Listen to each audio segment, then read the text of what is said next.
Glória a Deus. Enquanto eles vão desmontando aqui, eu quero que você sente agora, por favor. Eu vou passar agora um testemunho real.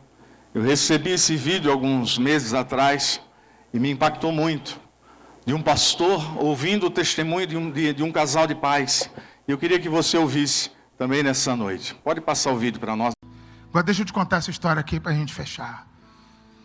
Anos atrás eu estava pregando numa outra parte do mundo chamada Ásia Central.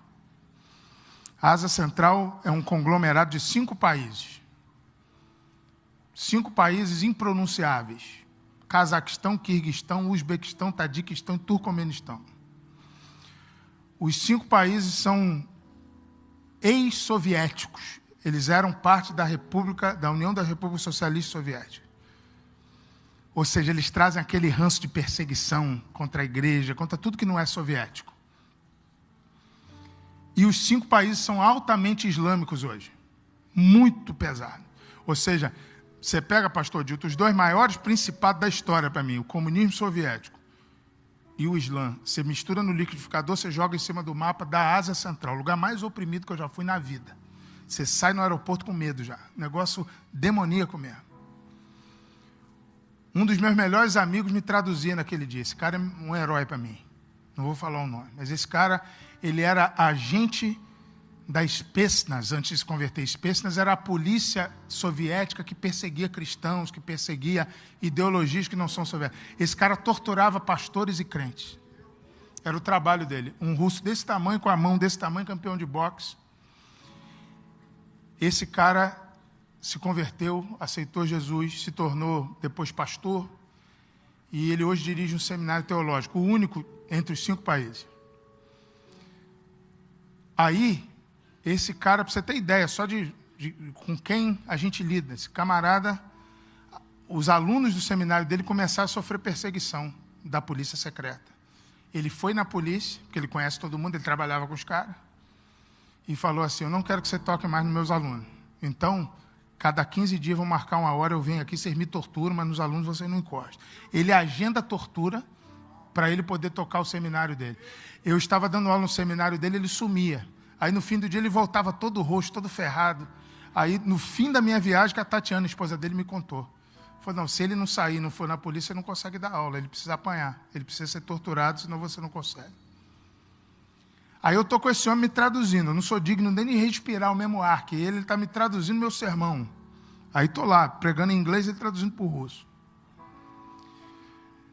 Aí ele vira para mim e fala: Mário, acabou o culto agora, tem um casal que eu queria que você encontrasse. Você trabalha com perseguido religioso, você precisa encontrar esse casal, orar por eles, ajudar eles. Eu falei: não, claro. Aí ele traz um casal bonito, 40 e poucos anos, só que a perseguição era tão cruel. Parecia que eles tinham quase 60, assim, pele devastada, desgastada, sabe? Bem cansado. Mas lindos, os 2, o homem e a mulher. Aí eles vêm, dêem um abraço. Falei: como eu posso orar por vocês? Aí me disseram assim: pastor, ore pelo nosso filho que está preso no Uzbequistão, que é o nosso país. Claro, eu oro. Mas por que vocês não estão lá com ele? Ele está preso lá no Uzbequistão. Falei: não, nós não estamos lá porque a nossa igreja achou por bem a gente sair do país para ajudar ele, porque lá a gente estaria preso também. Daqui a gente consegue pagar advogado, a gente ajuda mais ele estando fora. Falei: faz sentido. E fala uma coisa bem, por que ele está preso? Ele está preso porque ele pregou o evangelho para um outro garoto da escola. Aí eu falei assim: escola? Quantos anos tem o garoto? Ele falou: 16 anos, pastor. Peraí, então ele não está preso, deve ser uma FEBEM, né? Um centro de detenção de menores, alguma coisa. Não, nosso país não tem isso aí não, pastor. Nosso país é prisão, homem e mulher que divide só, mas é prisão. Então, vocês estão me dizendo que ele está preso entre adultos? Está preso entre adultos. Nesse momento aí, que ele me falou isso, já vem eu querendo resolver as coisas do meu jeito, né? Já vem autoridades na minha cabeça, como a gente conhece gente na ONU, gente no Itamaraty, para quem que eu telefono, isso é uma violação dos direitos humanos, aquela conversa mole já veio toda na minha cabeça. Um menino de 16 anos preso entre adultos. Aí o pai notou que eu estava inquieto, o pai. Aí ele foi me explicar o óbvio, que eu trabalho com a igreja perseguida há 20 anos, eu já sei o que ele me falou, mas eu precisava ser humilhado naquele dia. Era necessário. Aí ele falou assim: pastor, eu estou vendo que o senhor está inquieto, deixa eu te explicar uma coisa. Em países como o nosso, a maioria dos países islâmicos, alguém se converter do Islã para uma outra religião, principalmente o cristianismo, configura crime de blasfêmia passível de pena de morte. Então, o que isso quer dizer? O meu filho pregou o evangelho para um outro garoto de 16 anos na escola. Esse garoto se converteu, ele foi fuzilado no dia seguinte. Não tinha pena para quem prega, só para quem se converte. Então, meu filho foi para a cadeia. Entendeu, pastor? Não sei se vocês entenderam, mas basicamente tudo que ele me disse se resume a uma frase: a gente está no lucro, eu não sei porque que você está reclamando ainda. Era para o meu filho estar morto.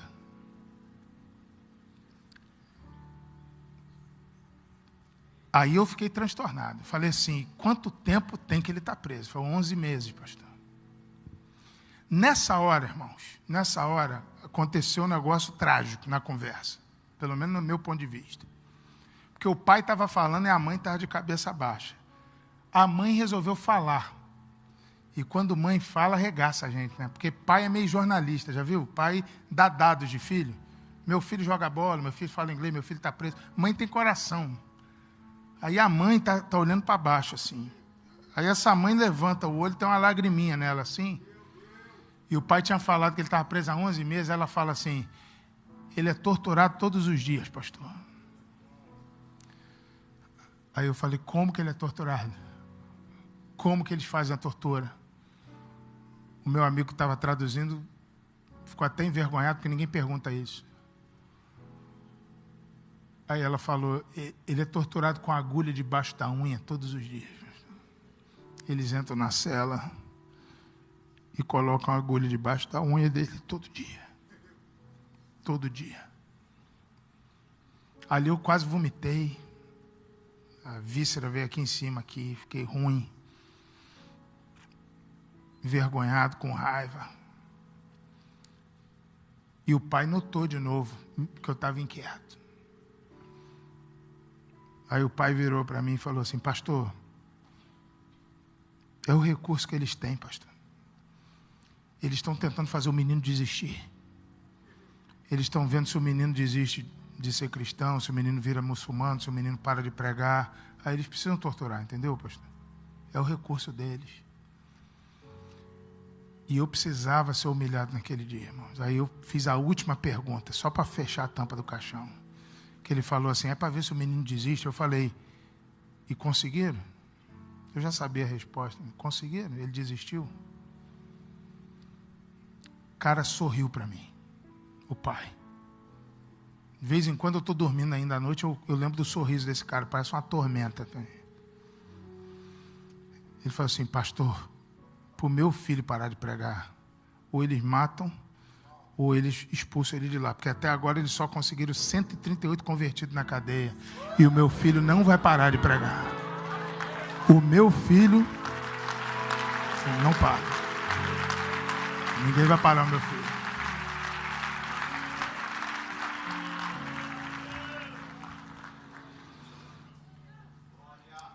No meu coração, irmãos, a ansiedade de uma mãe pensando todo dia num outro país, que o menino dela de 16 anos está sendo torturado. Chega a ser cortante esse pensamento na minha cabeça. Assim. Você imagina o dia dessa mulher, como é que é? Como é que era? Porque esse menino está solto, glória a Deus por isso, já está em casa, já está no Cazaquistão com os pais. Agora, você imagina a ansiedade dessa mulher? Você imagina o desespero? Todo dia, será que os torturadores já passaram na cela do meu filho? Será que vai passar ainda? Que hora que será que passa? Meio-dia? 1 hora?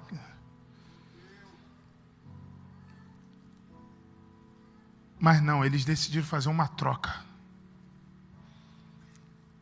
E a gente fica pensando na tortura, a gente não respira. A gente prefere pensar nas salvações. A gente prefere pensar que Deus não nos deu um filho, Ele deu um missionário para entrar lá dentro do inferno e tirar a gente de lá. meu filho não vai parar de pregar. Troque a sua ansiedade por um propósito.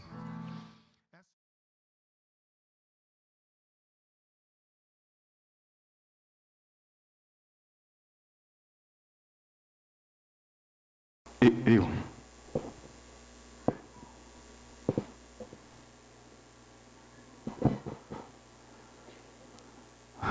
Qual é o seu propósito? Por que você vive? Por que você serve a Deus? Por que você faz parte de uma igreja? Para quê? Para quê? Não sei você, mas eu já ouvi essa história algumas vezes. E cada vez que eu ouço novamente, eu assim, Senhor, tem misericórdia de mim. Um garoto de 16 anos. Quem aqui tem 16 anos? Ou tem próximo disso? Quem tem filho aqui que tem próximo de 16 anos? Você teria coragem de dizer isso para o teu filho? Ele está lá e ele não vai desistir. Ele vai continuar firme, porque ele está pregando Jesus e ele não nega Jesus e não vai negar Jesus. Como eu disse antes, nós às vezes estamos tão distantes. E nós temos uma facilidade tão grande hoje. E a igreja no Brasil hoje está cada dia mais fácil ser crente. Virou até moda um tempo atrás ser crente. Era moda usar camiseta gospel, cantar, não é, músicas gospels. Era uma benção. E continua assim. Só que onde não há realmente, né, um coração disposto, a gente vai se acomodando naquilo que a gente está vivendo. Eu tive a oportunidade agora, 2 semanas atrás, eu participei de um seminário, onde teve um pastor do Irã.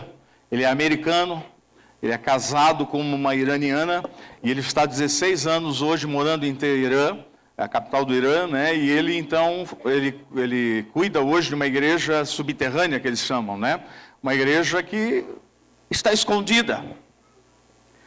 E aí, num dos testemunhos dele, ele disse assim, que um dia ele teve uma conversa séria com a esposa, porque ele estava pensando nisso, se um dia a casa dele fosse invadida, no caso, né, como foi aqui no teatro da GR, qual deveria ser a atitude dele? Porque aqui ainda foi um tanto quanto light, porque diz que é normal, né, dentro da polícia, né, que persegue aí a questão religiosa, a primeira coisa que eles fazem é estuprar a esposa na frente do marido. E ele perguntou para ela qual deveria ser a reação dele. E ela respondeu assim: o que é 15 minutos no inferno para poder passar a eternidade no céu? Irmãos, a gente está muito longe da realidade do que é viver realmente sendo um cristão. Eu estou lendo um livro que fala a teologia do martírio. Eu cheguei a uma conclusão que a igreja brasileira não está pronta para o martírio. Se começar a haver perseguição no nosso meio, irmão, vai ter crente desistindo e vai negar Jesus e crente desistindo de ser crente. Porque nós não estamos preparados para isso. Eu queria ler uma palavra com você. Abre comigo lá em Isaías, no capítulo 5.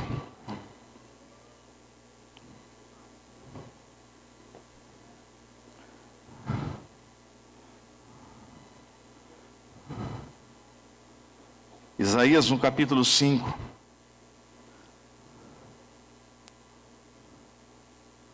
Versículos 1 a 7.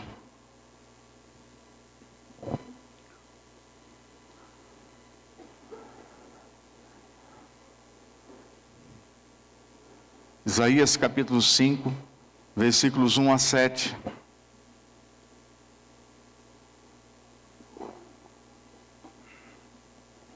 Diz assim: agora cantarei ao meu amado, o cântico do meu amado a respeito da sua vinha. Só um pouquinho aqui, apertei o negócio que desligou, já voltou. O meu amado teve uma vinha num outeiro fertilíssimo, sachou-a, limpou-a das pedras e a plantou de vides escolhidas. Edificou no meio dela uma torre e também abriu um lagar. Ele esperava que desse uvas boas, mas deu uvas bravas. Agora, pois, ó moradores de Jerusalém, homens de Judá, julgai-vos, peço, entre mim e a minha vinha.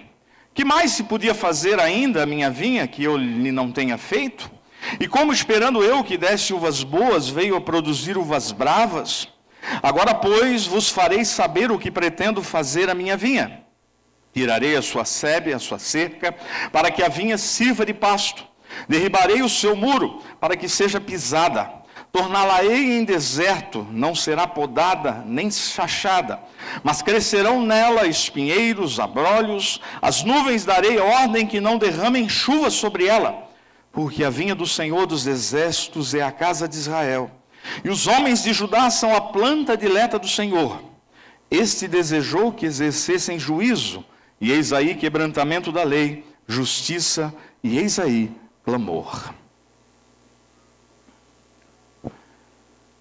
Essa história, e no final, fala de quem fala? Fala do povo de Israel, o povo escolhido pelo Senhor. E o interessante é que o Senhor aqui, por boca de Isaías, ele faz uma comparação com uma vinha. E ele diz que ele separou as melhores sementes, ele fez um muro, ele cercou, ele colocou uma torre no centro dessa vinha, para que ela pudesse ser cuidada, ser guardada, ser protegida. Ele diz assim, eu fiz o que eu tinha para fazer de melhor com essa vinha, esperando que ela viesse dar uvas boas. Mas depois de um tempo, ela não deu uvas boas. E aí o interessante é que o próprio Senhor faz a pergunta, o dono da vinha, porque é ele faz a pergunta assim, julguem vocês entre mim e a minha vinha. O que eu tinha de melhor para fazer por ela eu fiz. Mas ela não tem dado os frutos que eu espero que ela dê. E aí ele diz, então eu já decidi o que eu faço com essa vinha. Aí ele diz assim, eu vou parar de mandar chuva, eu vou tirar o muro, a sua volta, a sebe que a protege, eu vou permitir que o abrolho, o espinheiro cresçam no meio dela, para que nunca mais possa produzir. E você e eu conhecemos a história. Realmente isso de fato acontece. Porque o Senhor gerou uma expectativa com o povo chamado e o povo escolhido dele. Mas eles não realizaram aquilo que foi lhes dado a realizar. E a partir de Abraão, eu e você estamos debaixo da mesma profecia, da mesma palavra, da mesma promessa. Em ti farei benditas todas as famílias da terra, e todas as nações te conhecerão. Isso foi dado a nós, isso foi dado a essa vinha que o Senhor separou e escolheu. Uma vinha guardada, protegida, que recebia do bom e do melhor. Uma vinha que estava experimentando as melhores coisas que ela podia ter na época para produzir bons frutos. Mas não produziu. E o Senhor diz, julguem vocês entre mim e a minha vinha. No final das contas, a vinha se perde. Se perde. Mas pastor, isso é uma história lá do Velho Testamento. Isso não tem muito a ver com a realidade que nós vivemos hoje, não, isso tem tudo a ver. Porque o Senhor Jesus depois conta uma parábola, e eu acho fantástico o que ele fala dessa parábola. Abre comigo lá. Lucas 13, versículos 6 a 9.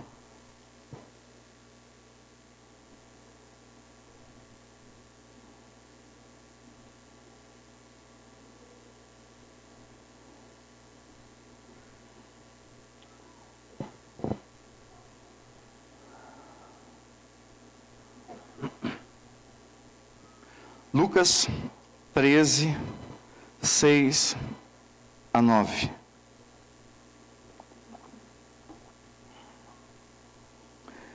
Diz assim, então Jesus proferiu a seguinte parábola. Certo homem tinha uma figueira plantada na sua vinha, e vindo procurar fruto nela, não achou. Pelo que disse ao viticultor, há 3 anos venho procurar fruto nessa figueira, e não acho. Podes cortá-la. Para que está ela ainda ocupando inutilmente a terra? Ele, porém, respondeu: Senhor, deixa ainda este ano, até que eu escave ao redor dela e lhe ponha estrume. Se vier a dar fruto, bem está. Se não, mandarás cortá-la. Agora Jesus conta uma parábola que então é plantada o quê? No lugar da vinha? Uma figueira. E é plantada onde? No lugar da vinha. Porque o lugar da vinha é lugar de autoridade. Porque foi dado autoridade no lugar da vinha. Mas a vinha mesmo, que deveria produzir, não produziu frutos. Não produziu. E agora o Senhor diz, então, eu vou mudar essa história. E aí, onde eu e você agora entramos nessa história. Sim ou não? Amém. Você e eu agora somos o quê? Somos a figueira. Lógico, né, irmãos? Aqui é uma figura de linguagem. E lá em João, né, em Romanos, né, passou aqui agora. Quando o Senhor vai dizer lá, é Romanos, da videira, né, que foi enxertado o galho, né, e tal, você conhece a história. Mas aqui Jesus conta essa parábola, ele vai dizer assim, olha, essa figueira foi plantada num lugar de autoridade. Para quê? Para que produza fruto. Produza fruto. Os mesmos direitos que a vinha recebeu lá atrás, agora a figueira tem. As mesmas condições para produzir que a vinha tinha lá atrás, agora a figueira tem. Porque ela está no lugar da vinha. Mas da mesma forma, diz que chega um certo dia onde o dono vem ver. E diz que não encontra fruto. Por quantos anos ele já tinha vindo ver? 3. Era o 3º ano. Que ele vinha ver se tinha fruto na figueira. E não tinha. E aí o que o dono faz? O que ele manda fazer? Pode cortar. Mas alguém interveio a favor da vinha. Quem é esse? É o capataz. Quem é? Quem é o capataz hoje? É Jesus. E Jesus agora como capataz assim, olha, eu concordo que ela não está dando ainda fruto. Mas quem sabe o Senhor me dá mais um ano. Mais um ano. Eu vou cuidar bem dela de novo.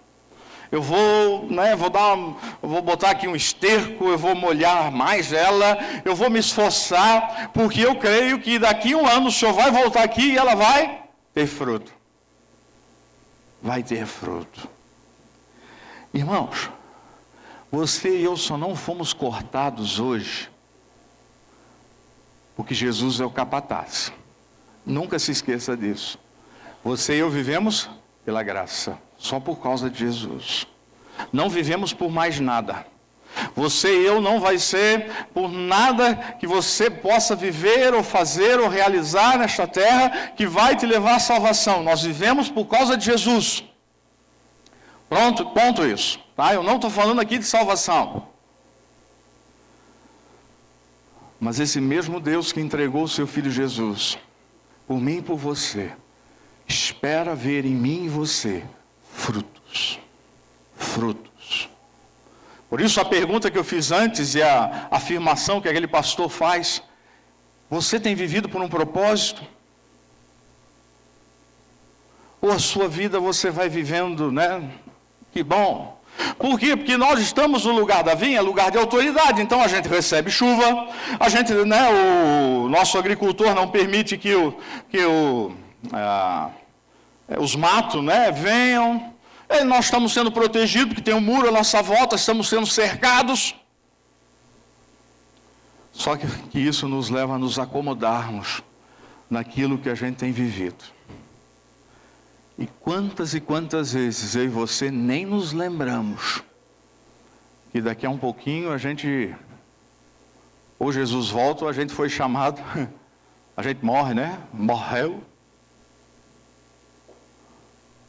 Hoje de manhã eu fui fazer um enterro, e uma parte da família era da igreja católica, aí veio uma moça fazer uma senhora, fazer lá antes ali, né, um tempo eu já estava lá, eu não sei como é que eles falam aquilo, mas ela veio lá fazer umas orações, e aí eu estava lá, e aí ela usou uma expressão, ela disse assim, na fala dela, a oração dela foi mais ou menos assim: Senhor, que pelas obras do seu Jamil, era o seu Senhor, Jamil o nome dele, pelas obras do seu Jamil, que o Senhor receba no céu.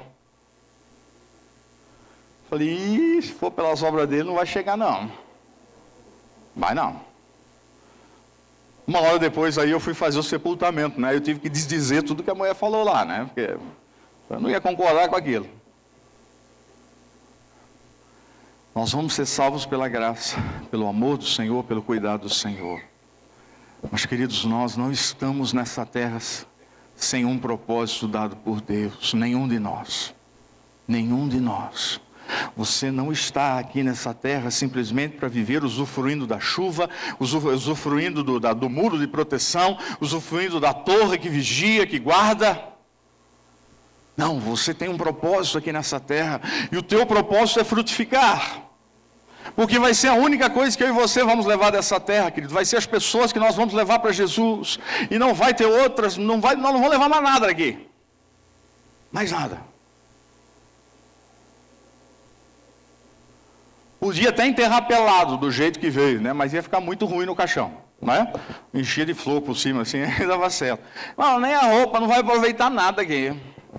O senhor hoje foi enterrado com a camisa do Santos. Tem santista aqui? Foi enterrado, tinha um santista do meu lado, lá ficou tão feliz em ver. Eu falei, tá indo pro buraco, cara, vai estragar, vai feder essa camisa lá embaixo. Sabe, irmãos, a gente muitas vezes vai vivendo o nosso dia sem propósito. O testemunho desse pastor lá, eles trabalham é bem parecido com célula de discipulado, mas eles trabalham a tese deles é não crente evangelizando não crente. Aí quando eu ouvi aquilo lá pela primeira vez, eu falei, acho que eu estou no lugar errado. Esse negócio aí, sei não. Porque a gente é cheio de preconceito. Cheio de preconceito. A Mara esteve na Tailândia agora no meio do ano. Ela queria muito estar aqui com vocês hoje.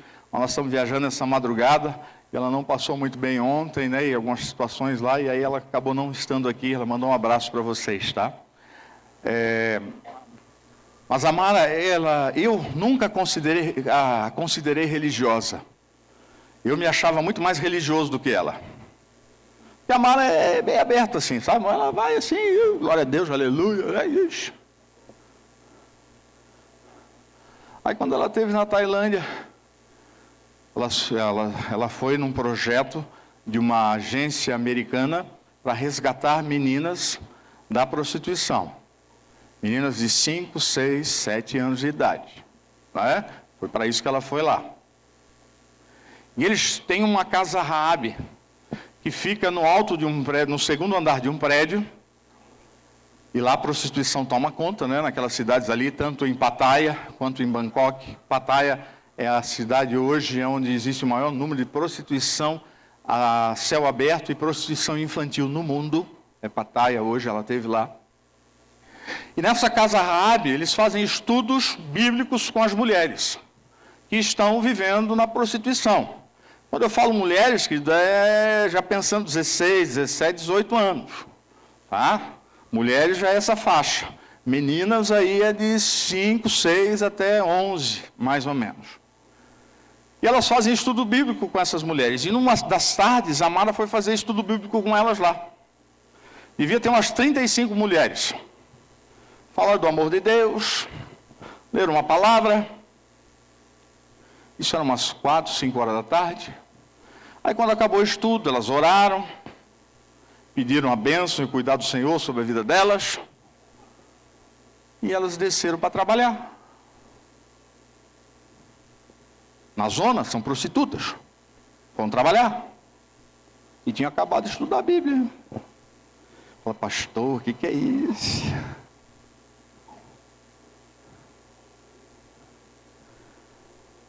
Querido, é perigoso elas serem salvas antes do que eu e você. É que a gente faz uma escala assim de pecado, e a gente diz o que pode e o que não pode. Irmão, Deus diz que prostituição, se você pensar mal de alguém, ou já está, é mesmo pecado, querido. Está na mesma linha. Se você falar mal de alguém ou pensar mal de alguém, é a mesma coisa que matar alguém. Ô pastor, que é isso? É isso. A Bíblia diz que o Senhor nos encerrou todos na mesma condição. Qual? Pecado. Todos nós dependemos da graça de Deus.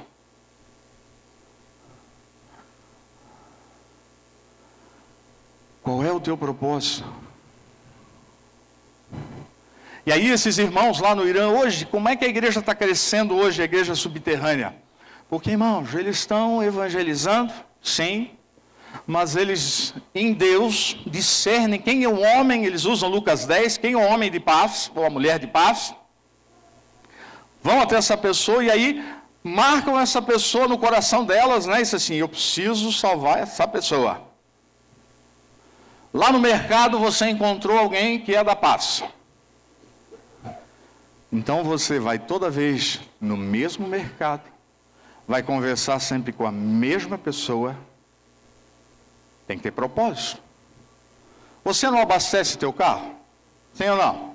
Então escolhe um posto, escolhe alguém naquele posto, vai sempre com ele. E começa a puxar assunto. Aí eles dizem que a conversa é que nem a de Jesus com a samaritana, é os 3 S em inglês. Simple, serious, spiritual.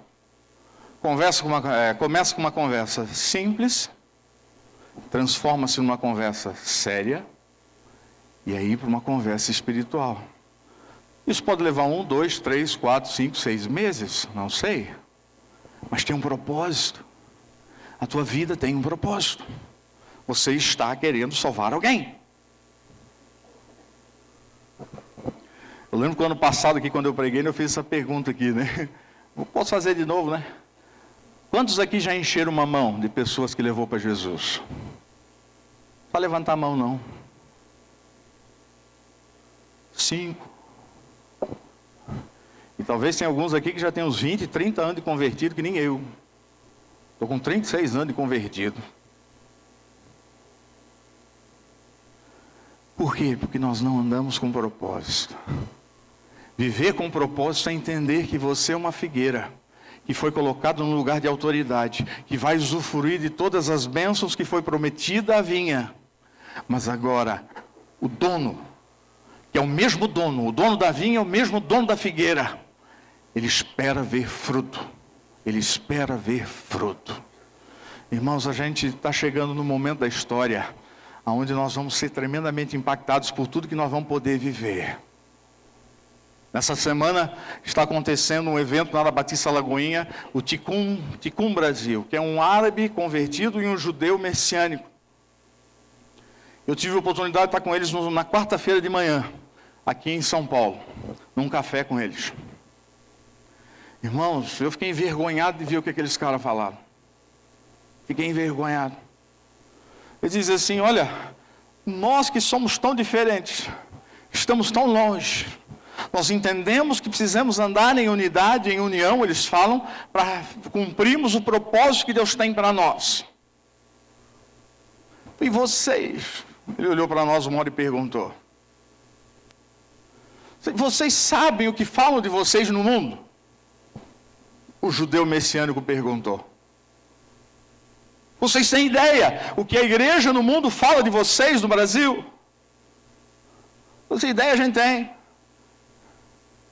E sim, vocês foram escolhidos, vocês foram chamados, vocês foram aqueles que foram separados para o último grande evangelismo do mundo. E estão fazendo o quê? Só vi os pastores tudo baixando a cabeça assim, né? Glória a Deus, aleluia. Vergonhado.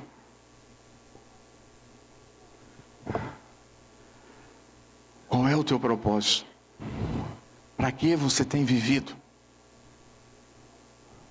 Você já parou para pensar que aquele guri de 16 anos tem mais propósito na vida nessa terra do que eu e você?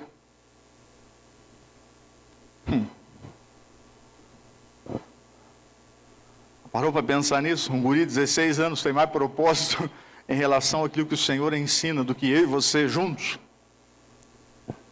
Porque está lá falando do amor de Deus.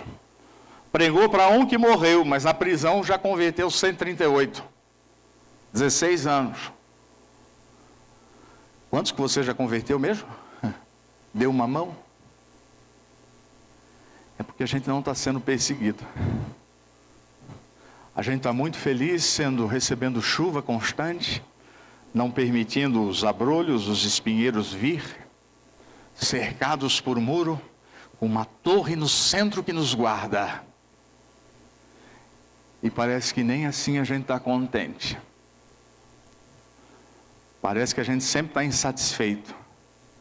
Sim ou não?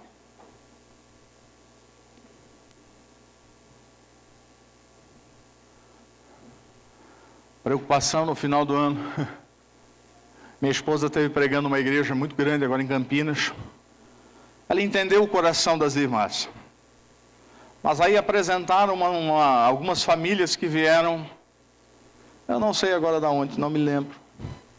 Mas é de alguma região aí, de um país perseguido aí, elas vieram. Aqui estão em Campinas. E aí a irmã toda animada, ela foi lá na frente, apresentou 2 ou 3 famílias, e ela disse assim, a gente está aqui juntos, né? Com essa família, amando eles, cuidando deles. E eu queria propor para você, era um grupo de mulheres, um culto de mulheres, numa quarta-feira. Queria propor para vocês, mulheres, para a gente pensar assim numa ceia bem boa para essas famílias. A gente vai dar um peru para cada uma delas. A gente vai dar uma leitoa. A Mara ficou ouvindo aquilo e disse, Senhor, eles estão precisando de tanta outra coisa, não tem nem onde morar. Mas muitas vezes a realidade da igreja no Brasil é essa, que se preocupa em fazer uma boa ceia de Natal.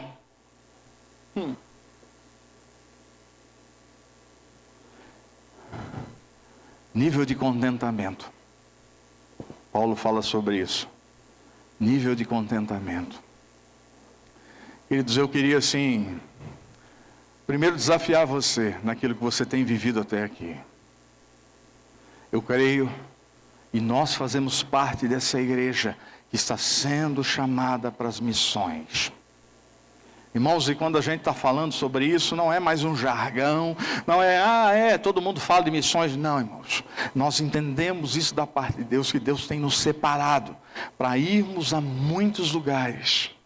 Muitas portas estão se abrindo hoje, de uma forma assim, quando eu olho assim, eu falo, Senhor, o que o Senhor quer de nós? O que o Senhor quer de nós? Por quê? Porque tem chegado o momento onde a Fonte Church não vai ser somente mais uma igreja. E Deus disse assim, que bom, eu guardo vocês, eu dou chuva para vocês, vocês vão ficar felizes com o que eu estou dando. Mas a Fonte Church tem sido chamada para ir para as nações. Para ir para as nações. Para ter um coração que está disposto e pronto, se precisar, até morrer por Jesus. Até morrer por Jesus. Mas quando a gente ouve isso, quando a gente vê isso, a gente diz assim, isso está lá. Não está tão longe. Não está tão longe. A Mara tem iniciado um projeto aqui no bairro Itatinga. Está quantos quilômetros daqui? Alguém tem ideia? Deixa as mulheres falar, porque os homens falar vai comprometer, né? Se é a quilometragem exata, né? 13 km,7. Quantos quilômetros, mais ou menos? 20? A Maria e a Cássia foram lá, né? Um projeto da nossa igreja irmã lá, do pastorzinho de Campinas, tem uma irmã lá, que ela começou a fazer bonecas, para levar de presente lá para as irmãs. As irmãs. Coloca numa caixa, bonito, né? Faz uma caixa de presente. Aí vai até elas, eu queria dar um presente para você. Para mim? Sim, para você. Aí elas ficam desconfiadas, né? Achando que vai ter um rato, uma barata, alguma coisa. E quando elas abrem, para mim? Eu queria te dar um abraço. que ele te dá um abraço. E aí elas despencam a chorar, começam a contar a vida delas. Muitas estão ali por situações terríveis que viveram no seu passado e estão lá. O que nós, como igreja, estamos fazendo por elas? Ah, pastor, eu vou convidá-la para vir para a minha igreja. Não, irmão, não adianta não. Você tem que ir lá. Vamos mudar esse conceito de trazer para a igreja, né? Hoje já temos as células que já estão mudando esse conceito, né? Mas tem que mudar mais ainda. Começamos a orar para alugar uma casa no Jardim Itatinga. Aleluia. Aí a Mala foi pesquisar. É R$500 por dia o aluguel. Aí nós desistimos. Aí ela conseguiu conhecer lá nessa ida agora um dos senhores que tem uma casa. Ele fez mais barato. R$8.000 por mês. Aí vai ficar muito caro, né? Não vai dar não. Mas o Senhor tem propósito conosco. Amém? Se nós queremos andar no propósito dele, o Senhor tem propósito conosco. Eu não sei como é que chegou a informação, alguém, acho que é a moça de Campinas, né, a irmã, como é que é o nome dela? A Thaís, né? O vizinho dela, que fazia parte da Jocum, né? Descobriu que a Jocum tem uma casa lá. Eles emprestam para qualquer igreja que queira fazer um trabalho lá.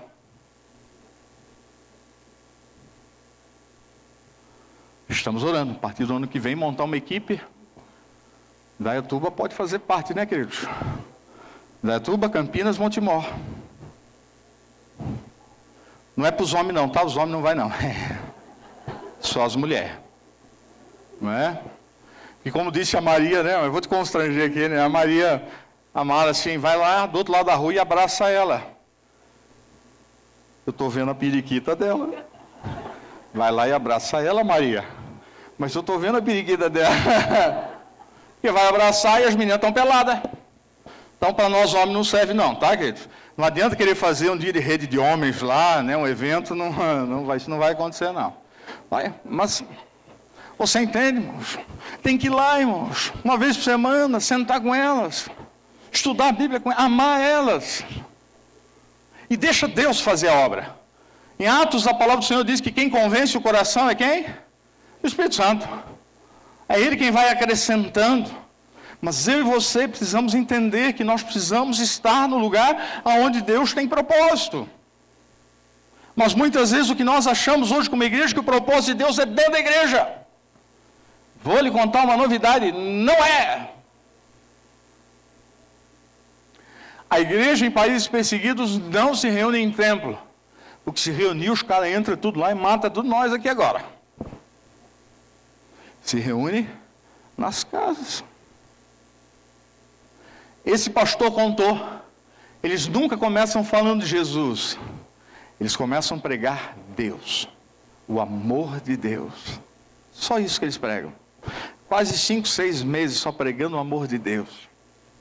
Até que chega em Isaías, eles vão subindo a Bíblia, quando chega em Isaías, aí eles falam assim, olha, o profeta revelou que veria alguém.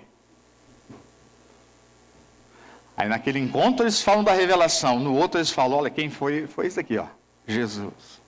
Às vezes leva 6 meses sentando toda semana com a pessoa para poder falar de Jesus. A gente já quer enfiar Jesus goela abaixo no primeiro encontro, já percebeu isso?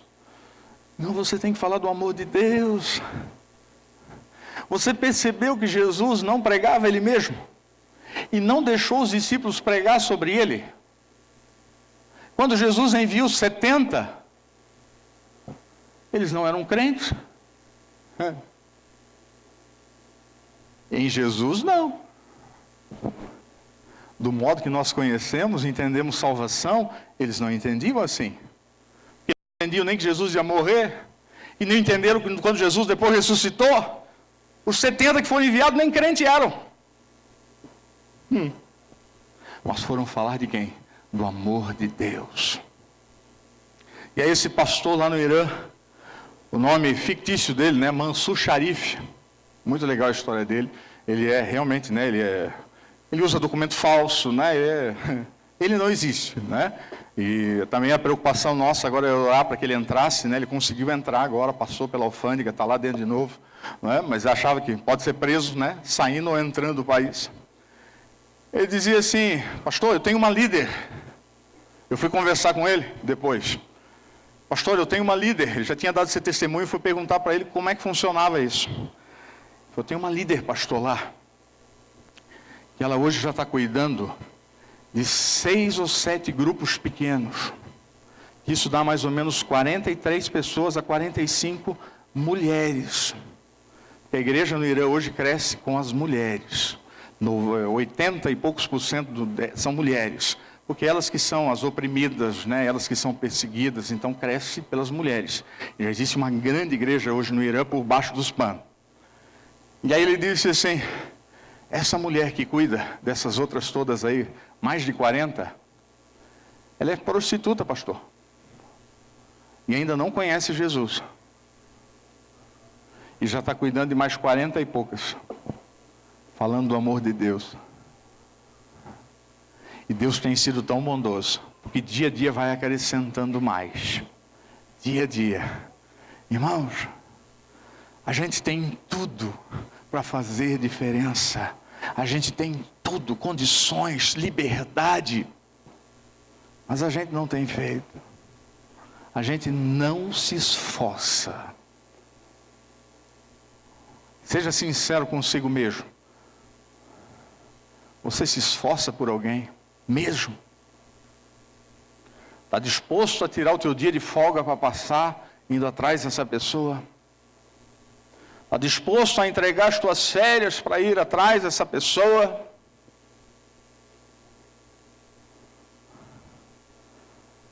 A igreja no Brasil fica olhando para o umbigo o tempo todo. Até para sustentar a missionária a gente pensa 2 vezes para tirar do bolso.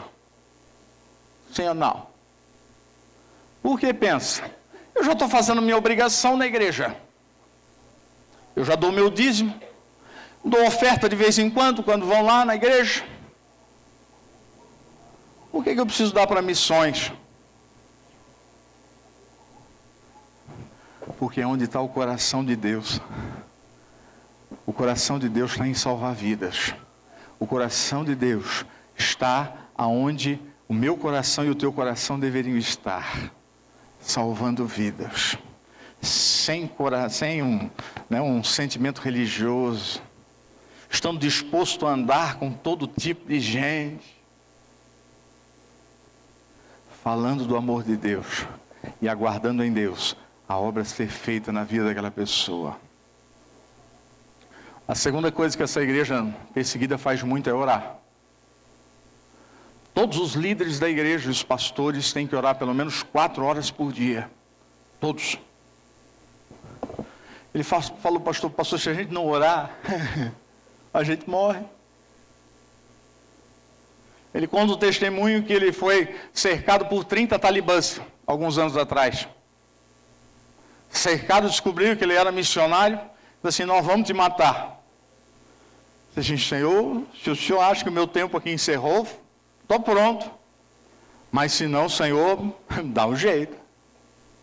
Aí o Senhor dá uma visão para ele. Ele viu um menino de 10 anos, sendo colocado, enxotado para fora de casa e expulso para casa, dizendo assim: você nunca mais bota os pés aqui dentro.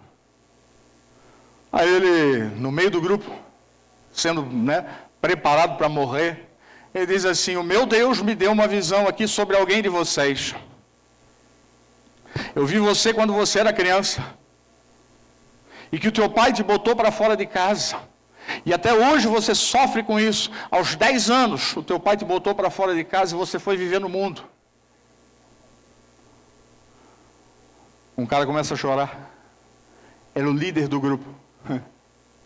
Os 30 talibãs se converteu. Mas é uma igreja que ora. Busca o poder de Deus, busca a presença de Deus. Porque nesses lugares é só com poder e presença de Deus, não é de outro jeito. Queridos, eu não quero falar mais.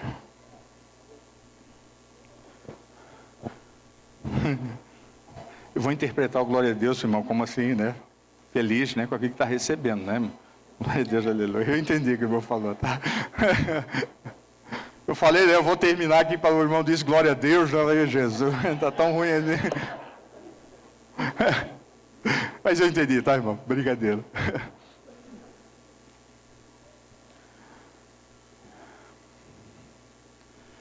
Qual é o teu propósito? Pelo que você vive nessa terra? Seja profeta na vida do irmão aí, aponta o dedo para ele e diz assim, você é uma figueira. Fala para ele. Mas põe o dedo bem no narizinho dele, você é uma figueira. É.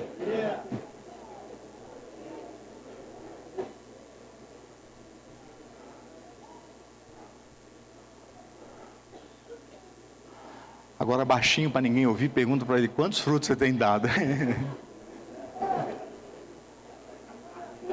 Não precisa responder não, tá, irmão?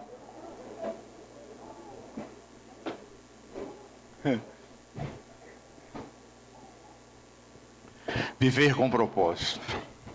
No início aqui da narração, a Cássia, né, que estava lendo aqui, ela leu, ela disse assim, que há 3 maneiras sempre de fazer a missão do Senhor. Eu gosto muito dessa frase, né?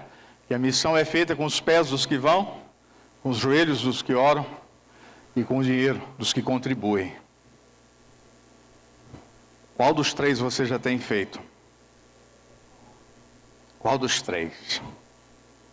Eu queria animar vocês muito aqui como igreja, como conselho de missões, né? Vocês têm um conselho, né? Não, mais ou menos tem? Não, né? Formem um conselho aqui de missões. Né? Lá nós temos a Cássia, nossa presidente, ela é uma bênção de Deus. A Maria, nossa secretária, aleluia, só o que estão aqui hoje, né? Glória a Deus. A gente se reúne uma vez por mês, mas a gente ora, tem clamado pela igreja, a gente tem abençoado missões, projetos e missões, né? E esse conselho desafia a nossa igreja a orar por missões. Né? Nós queremos crescer nisso, orando mais, clamando, conhecendo essas histórias, vendo o que realmente está acontecendo hoje. Hoje é tão fácil, antigamente, por você saber a notícia de alguém, né? Puxa, só às vezes quando vinha escrito em livro, e olha lá ainda. Hoje em dia, irmãos, é tudo muito rápido, tem muita informação hoje. A gente pode ficar sabendo de muita coisa e podemos ser específicos na nossa oração. Conheci agora lá nesse encontro, na quarta-feira, o líder aqui das portas abertas aqui do estado, né? E ele tem um projeto lá, ele veio apresentar e disse assim, não, vamos aí, vamos orar, vamos ver o que Deus tem para nós. Por quê? Porque a gente quer crescer em tudo, queremos crescer, alcançando cada dia mais pessoas para Jesus. Uma igreja que ora, uma igreja que vai. E eu ainda, depois, antes de encerrar, todo lugar que eu vou e falo de missões, eu oro. E tenho no meu coração de orar para todos aqueles que têm chamado, e eu quero fazer isso também nessa noite, aqueles que já sabem da parte de Deus que têm um chamado para ir para nações, ou não só, né? Às vezes aqui, Ilhas Fausto, glória a Deus, aleluia, não é tão longe, né? Pertinho, né, irmão? Tem um monte de lombada, mas vai dar glória a Deus. Não é? Cada lombada você para e faz uma oração. Vai orar mais do que o Daniel 3 vezes ao dia. Não é? Mas entende da parte de Deus que um dia vai para algum lugar. Eu quero orar com eles. E por último, eu quero perguntar para você. Você tem sido alguém que tem bancado missões financeiramente? Você tem sido alguém que tem investido em missões? Isso eu sei que a igreja tem aqui, porque nosso Caixa Nacional todo mês recebe lá um valor que vem dessa igreja. Né? Que é sempre dividido em 3 lá, tem um esquema lá, né? Mas você é um ofertante de missões? Você já é. Eu quero fazer um convite muito especial para você hoje. Eu não estou falando de valores. Eu estou falando de compromisso e propósito. Qual é o teu propósito? Para que você seja um ofertante de missões. Para que você possa abençoar aqueles que estão indo. E muitas vezes pagando o preço com a própria vida. Eu queria convidar você nessa noite a fazer isto. Você não vai trazer essa resposta hoje, mas você vai poder dizer para o Senhor hoje, se esse é o teu desejo, em ser um ofertante de missões, porque as irmãs aqui vão entregar para ti um compromisso. Tem uma lembrancinha lá também de Montemor, que nós fizemos lá, um imãzinho de geladeira, que fala de missões, né? A Fonte Church não fala de Montemor, mas fala Fonte Church geral, tá? Não está fazendo propaganda da igreja, né? Então a gente quer falar no geral. Mas eu queria que você pensasse um pouco sobre isso agora. porque eu vou fazer um convite para você nessa noite. A gente como crente, a gente tem sido assim hoje muito informal nas coisas. Diz assim, se você quiser, né, nós estamos juntos aí, nós somos parceiro. Irmãos, eu não entendo parceria nesse negócio, não. Eu entendo compromisso e propósito. Propósito. Irmãos, que você levante na tua vida, na tua casa, irmãos, R$5 por mês. Mas que você seja um ofertante de missões. Pastor, R$5 vai fazer apertado, vai apertar, então meu querido, R$2. Você entende o que eu falo? Não são valores, mas é o teu coração, é o propósito. Quando eu me comprometo com algo, porque todas as vezes que em algo eu invisto, infelizmente financeiramente, é porque o meu coração tem uma tendência a querer também aquilo. É propósito. É propósito. E tem uma turma aí que vai nos ajudar, né? Eu queria convidar hoje, isso é você e Deus, tá? Não sou eu. Mas a gente não vai entregar isso para todo mundo. Antigamente eu entregava para todo mundo que entrava na igreja e falava, nós fizemos isso até agora lá em Montemor, mas eu tenho entendido diferente. Ele disse, Senhor, o compromisso é contigo, não é comigo, e não é com a igreja. Não é. Então ou eu me comprometo ou não, mas é diante de Deus. E quando a gente distribui o compromisso, as pessoas levam para casa, dizem assim, então tá. Passa. E ninguém lembra mais. É ou não é? Às vezes nem é por maldade, mas é esquecimento. Agora, quando a gente se compromete com o Senhor, a história muda.